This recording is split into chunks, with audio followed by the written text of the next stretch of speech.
Welcome back, everyone. Ready for another deep dive? Always. Well, today we're taking a look at, well, I guess you could say the Men in Black. Oh, this is gonna be good. Yeah, those mysterious guys, Hmm. Black suits, the shades, always popping up after UFO sightings. Spooky stuff. But what if there's, like, a deeper story there? That's the thing about this deep dive. The source is kind of unique. We're working with a YouTube video, Oh, actually. YouTube. Okay, so not like dusty old archives this time. No, it's this hypnotist, right? And he's interviewing a subject, Lily. Under hypnosis, she says she can tap into, get this, the energetic realm. Whoa, whoa, whoa, hold up. Energetic realm. That's where we're getting our Men in Black info from. Straight from the source, supposedly. Yeah. Lily decodes information, she says, from that energetic place. Okay, now I'm hooked. So what's Lily tell us about these Men in Black then? Spill the tea. Well, funny thing is, she doesn't actually call them that, Men in Black. She uses the term Sentinels in her descriptions. Way more complex than just like shady government agents. Sentinels. Huh. Okay, Yeah. I'm intrigued. So spill it. What are these Sentinels, according to Lily? Get this. Hybrids, a mix of alien DNA, android DNA, projected into our world like as holographic forms. Whoa, wait. So not just dudes in suits. We're talking shape-shifting beings now. Kind of think of it like they can be solid, right? But Yeah. also flow, like pass through stuff, almost like Mercury, she says. Okay, now that's just freaky. So much for Will Smith and Tommy Lee Jones, huh? What else? What do these Sentinels look like? It's a bit creepy, to be honest. Imagine like tall figures, slick back hair, but the hair looks artificial, you know? Okay, I'm picturing it. Keep going. And their skin, it's iridescent, but grayish, but it shifts like between light and dark. Super weird. Okay, definitely not human.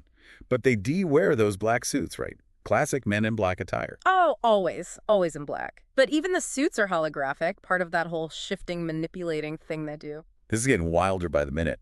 But why? What's their purpose? They just stand around looking creepy. Not quite.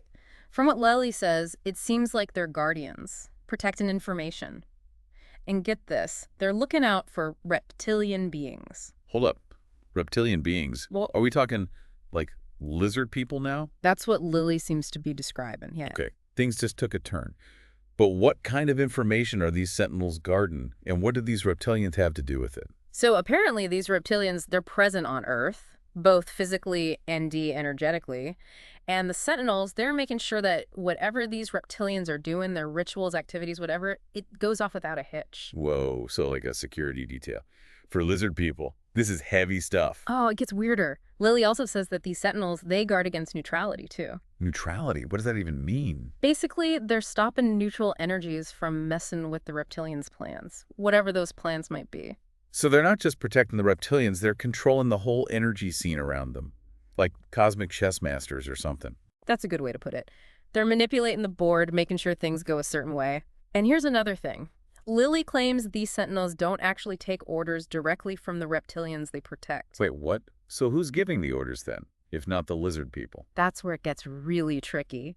Lily describes like a hierarchy of control coming from these higher dimensional beings. She calls them draconians and egregores. Okay, time out. Back up. Draconians, egregores. Who are these guys? Draconians think like super powerful reptilian beings from another dimension. Lily says they've been influencing humanity for ages. Okay, so basically interdimensional reptilian overlords. There. Got it. But what about these egregores? What are those? Imagine like thought forms, right? Created from collective belief or emotions. The stronger the belief, the more powerful the egregore becomes. Okay, so basically we're talking about thought monsters. This is getting pretty wild. It is. And these higher dimensional beings, the draconians and egregores, they're the ones pulling the strings, according to Lily. And the Sentinels, they're the boots on the ground, carrying out their orders. I'm trying to wrap my head around all this. So these sentinels, they're taking orders from these higher ups, but how does that even work? How are they controlled? Well, Lily even describes like a serial number system or a barcode system. It's how they figure out who can give them orders, like some kind of cosmic chain of command. Okay, I'm officially mind blown. So we've got these super organized interdimensional beings running the show, but where are these sentinels actually operating? Are we talking random UFO sightings? Or are they concentrated in specific spots? Good question. Lily points to a few places, like power centers, where the Sentinels hang out in big numbers, like military bases, especially in North America, she says. Military bases. Makes Yeah. sense, I guess. Places of power, secrets, all that. What else? The Vatican. And places connected to the British royal family? Okay, so we're talking about places of power and influence. Got it. But Lily also mentioned some pretty unexpected locations, right? Right. She talks about sentinels guarding these egregores that are linked to, like, rituals, baptisms even, Hmm. and events with tons of people, like sports games, concerts, that kind of thing. Wait, hold on. What would Men in Black be doing at, like, a football game? That's pretty out there, even for this deep dive. Well, according to Lily, they're looking for kids to sacrifice in Masonic rituals. She says they use the energy of these events to lure them in. Whoa, that took a dark turn. Sacrificing kids, that's messed up, man. Yeah, it's a pretty disturbing thought.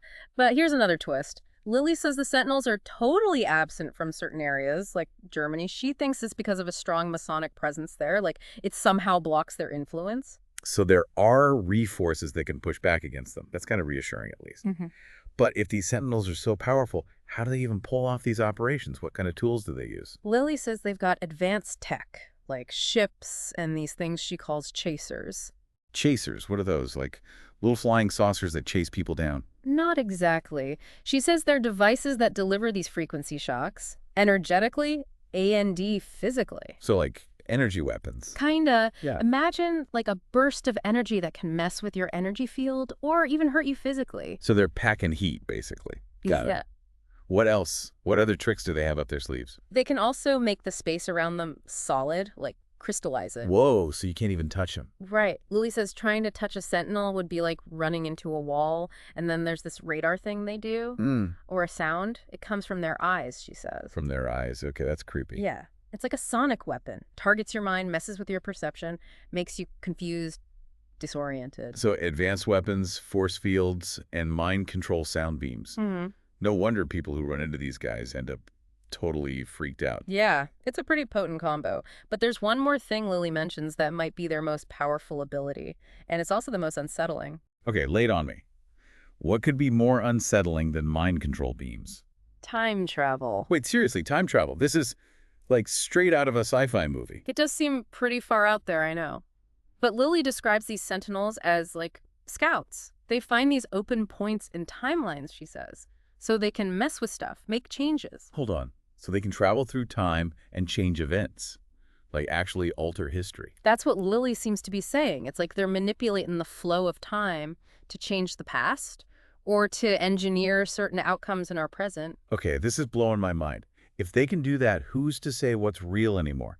Maybe our whole history is just a made-up story designed by these Sentinels. It's a chilling thought, for sure. And it leads to another interesting thing Lily mentions. These sentinels, they really don't like to be watched. Really? Why is that? Lily says that being observed, like directly observed, can mess them up. Like it disrupts their holographic projections or messes with their energy fields. So like they're vampires, Mm. weakened by the light of scrutiny. Something like that, yeah. Which makes their whole deal even weirder, right? If Right. they're so powerful, why would they be afraid of being watched? What are they hiding? Okay, my head is officially spinning. Holographic beings, reptilian overlords, time travel, mind control. What else could Lily possibly tell us about these Men in Black? I know, right? It's a lot to take in. Lily's info is, well, intense. It kind of shakes up everything we think we know. But reality about, like, the forces at work behind the scenes. But hey, that's what makes these deep dives so cool, right? Totally. It's like we're peeling back layers of like a cosmic onion. And each layer is just like more and more mind-blowing. But gotta admit, I'm still stuck on this whole higher dimensional beings thing. Sounds like, I don't know, a sci-fi movie. I get it. It's not every day you bump into ideas that kind of, like, tear apart your whole understanding of the universe, right? But higher dimensions, they're not as crazy as they sound. Oh yeah. How so? Well, physicists, they've been theorizing about extra dimensions for, like, forever. Some folks think these dimensions are out there, beyond what we can see.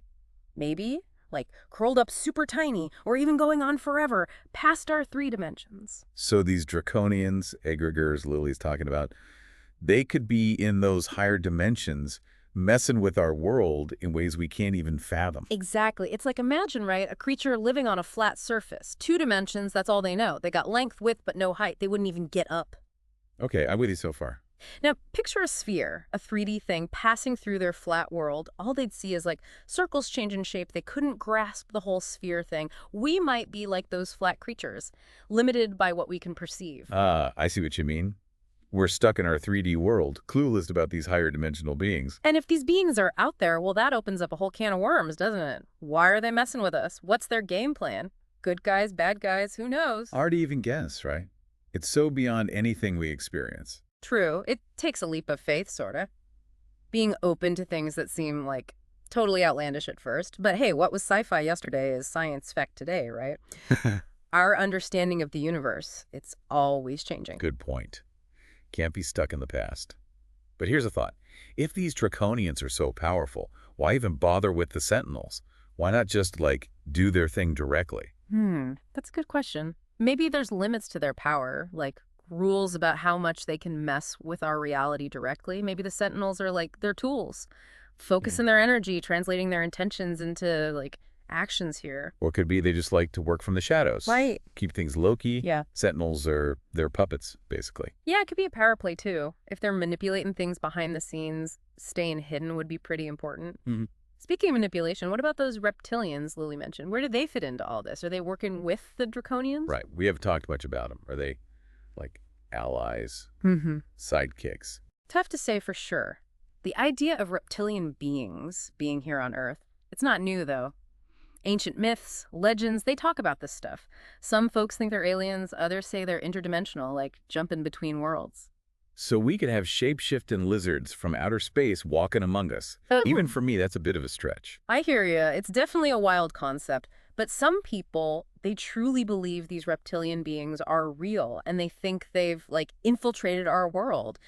Governments, big companies, even religions, they say, are influenced by these beings. Wait, so you're saying some of our leaders could be, lizard people in disguise? That's some serious conspiracy theory stuff. It's a theory that's been around for ages, yeah. Lots of folks dismiss it as, fringe craziness, but some take it seriously. They point to certain traits in people, as proof. Cold-heartedness, no empathy, even some physical stuff. Hold up. Physical stuff, like scales, tails. Nah, not that obvious. More like some claim to see vertical pupils in certain folks, or unusually scaly skin. But gotta be honest, most of this is just people's opinions, no real scientific evidence. Okay, so we gotta be careful with that stuff. But let's just say, for fun, that these reptilian beings exist. What's their goal? What do they want with us? That's the million-dollar question, isn't it? And unfortunately, there's no easy answers. Lily gives us some hints, but even she admits she doesn't know everything. She describes the reptilians as, ancient beings. They've been interacting with humans for a long time, she says. Maybe even had a hand in creating us. Whoa, okay, now we're getting into some deep, deep waters. Right. Some folks think they're here to exploit us, take our resources, enslave us, even harvest our energy. Others think it's a more subtle game they're playing. Manipulating events, staying in control, furthering their own agenda, whatever that might be. It's all pretty creepy, and if they are working with the draconians, that's, a whole other level of scary. So much planning, coordination. It's a dark picture, that's for sure. But we gotta remember we're working with limited info here. One source, under hypnosis. Gotta stay a little skeptical, Consider other explanations. Don't jump to conclusions. Right. Can't let fear run the show. We need to think critically, look for evidence, not just buy into the hype. Exactly. And never underestimate the power of our own minds, our intentions. If these beings are feeding off our energy, our fear, negativity, well, maybe the best defense is to fight back with positive vibes. Love, compassion, unity, that kind of stuff. So instead of being victims, we take charge. Resist their influence. Right on. We might not be able to control what they do, but we can control how we react. We can choose to level up our consciousness, make our own energy stronger, create a better reality. I like that. It's Yeah. empowering. Reminds us that even when things seem totally out of control, we still have choices. Exactly. We're not just pawns in their game. We can shape our own destiny. Man, this has been a total mind trip. This deep dive, it's made me question everything. About the world, the forces at play, you name it. Glad you're getting something out of it, but we're not done yet. Lily, she reveals one more thing about the Sentinels, and I think you're going to find it pretty interesting. Oh, what is it? Those black suits, the shades, they're not just for show. They're a big part of how the Sentinels do their thing. Okay, now I'm really curious. What did Lily say about those sunglasses? Do they, like, block psychic attacks or let them see into other dimensions or what? Her explanation, it's both weird and kind of normal, actually. She says the shades are holographic, just like the Sentinels themselves, and they never take them off. But get this, they don't see through them like we do. The glasses, they're more like a filter, a measurement tool. It helps them understand energy, information, that kind of stuff. So, like, high-tech sensory equipment. Yeah, that's what Lily's saying. It's like the glasses translate the energetic world into something their minds can process. And you know what? The idea of colored glasses, like the ones we wear for fashion, it cracks them up. They think it's a silly human thing. Can you imagine? Yeah. These beings with crazy tech manipulating time and space, and they're laughing at our fashion choices. That's kind of funny, right? Even interdimensional beings have a sense of humor, I guess. But it also makes you wonder, if those shades are so important to how they work, what would happen if we could, like, take them off? Would it mess them up? That's a good question. And it kind of ties into something else Lily mentioned. She said the Sentinels really don't like being watched closely. Like, if you focus your attention on them, it can disrupt their systems. So it's not just the sunglasses, it's the act of observation itself. Like, our awareness can mess with them. That's what Lily suggests, yeah. Like, our attention, our focus, it interferes with their projections, their energy fields, something like that. So the more we try to understand them, the more we might be messing them up. That's a weird paradox. It is, and it brings up a really interesting question. If they hate being observed so much, why are there so many sightings of them? Yeah, that doesn't make sense. Unless maybe some of those sightings are on purpose, like staged distractions to keep us looking the wrong way. Now that's an interesting thought. It wouldn't be the first time someone in power used a little misdirection to manipulate people, right? So we could be chasing shadows, following a trail of breadcrumbs that leads nowhere. Chilling thought, isn't it? But it shows how important it is to think for ourselves, question everything, get different perspectives. We can't just believe everything we hear or let fear and paranoia take over. Well said. Sounds like we need to be extra careful with this whole Men in Black thing. Look at the evidence, consider all the angles. But even then, I have a feeling we might never fully crack this case. Maybe you're right. Some mysteries are just meant to stay mysteries. They make us think bigger, embrace the unknown. It's kind of humbling, actually. But even if we don't get all the answers, the search itself, it's pretty amazing, right? And who knows, maybe just by asking the right questions, we can start to understand these Men in Black, their place in the grand scheme of things. Absolutely. The quest for knowledge, it never really ends. And it's in the exploring, the journey, that we really learn and grow. It really makes you think, doesn't it?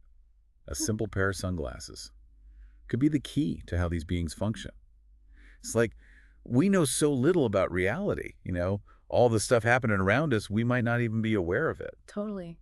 Lily's description of the Sentinels, it throws everything out the window. How we see things, technology, even time and space. It's like there might be whole other levels of existence, right? With rules we can't even imagine. It's kind of creepy thinking about it. All these unseen forces maybe pulling the strings, messing with our heads without us knowing. It does make you wonder about, like, free will, right? How much control we really have over our lives. But it also shows how important it is to, like, pay attention, be discerning, think for yourself. We can't just swallow everything we're told. Right. Can't let fear take over either. Got to stay curious, but also skeptical. Look for evidence, consider different viewpoints, and then, make up our own minds. Exactly. And maybe by, like, shining a light on these hidden things, bringing them out into the open, we can start to understand them, maybe even figure out how to deal with their influence. That's a good thought. But before we wrap up this deep dive, I got to go back to something Lily said that really bothered me. The whole kidnapping children for sacrifices thing, that's messed up. Yeah, no doubt. It's a heavy claim. Got to be super careful with that kind of info. Remember, we're talking about one person under hypnosis. Her interpretations, they could be colored by her own beliefs, her fears. Good point. We don't want to spread rumors or, make things worse, especially when it comes to something as serious as kids' safety. For sure. But even if we take Lily's claims with a grain of salt, it's worth asking, why did this idea come up? What does child sacrifice symbolize in this context? Yeah. Maybe it's not meant to be taken literally. Could be. Maybe it's about, loss of innocence, or how vulnerable people are manipulated, or even, how human potential can be exploited for bad stuff. Man, that's a dark thought. But it makes sense. Every time we learn something new about these Sentinels, it just leads to more questions, more mysteries. That's what exploration's all about, right? It's not about finding all the answers, but about expanding our understanding, embracing the unknown. It's kind of humbling, yeah. This deep dive, it's really made me question everything I thought I knew. And that's a good thing, right? Pushing the boundaries, questioning everything. Keep searching for the truth no matter how weird it gets. Couldn't agree more. Well, folks, I think that about wraps up our deep dive into the world of the Men in Black. We went from those classic black suits and shades to holographic beings, reptilian overlords, higher dimensions, even time travel. It's been a wild ride, that's for sure. Full of crazy insights and even crazier questions. Big thanks to everyone for joining us on this exploration.